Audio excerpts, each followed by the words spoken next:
بناء معرفي جديد، ببني وعي جديد، ببني فكر جديد عشان استبدل الافكار المشوهه، التشوهات المعرفيه. مش هنقول ده غلط، لا، الفكره البديله ايه؟ طب استبدلها ازاي؟ طب افند الفكره ازاي؟ اضحض الفكره واهدمها من اساسها الا اذا كان عندي حيثيات. فاهمين قصدي؟ كل الحاجات دي بنركز فيها. راي الاخرين، في نعود مره اخرى، راي الاخرين فيا والطريقه اللي الناس بتتكلم عليا. الناس بتتكلم عليا، واحده بتقول لي مره في احدى جلسات السيشنز بتاعت اللايف كوتشنج، ناس بتتكلم عليا وحش قوي بطريقه سيئه وبيشوهوا صورتي، ودي حاجه بقت بتاثر عليا وبتعرقل حياتي، وحقيقي صدقا انا مش قادره يعني اتواجد في ذات المكان اللي في السين قصاد وعين ومين دول موجودين فيه. الناس دي بتتكلم عليا وحش.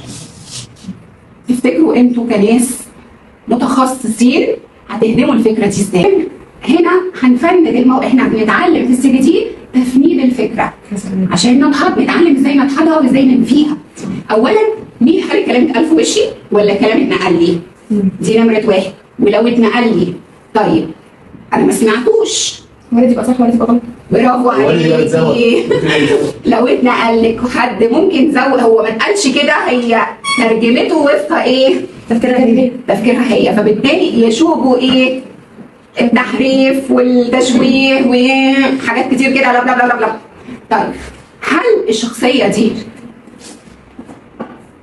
لو عايزه تنتقدني ما واجهتليش النقد في وشي دي؟ ما ساعات كتير قوي على فكره الكلام اللي بيتنقل بيبقى غلط وبيشوبوا التحريف، وساعات كتير قوي زي ما الدكتور قالت التجاهل وان انا استخدمه في ان انا ارتقي واعلو بيبقى قبل غلط.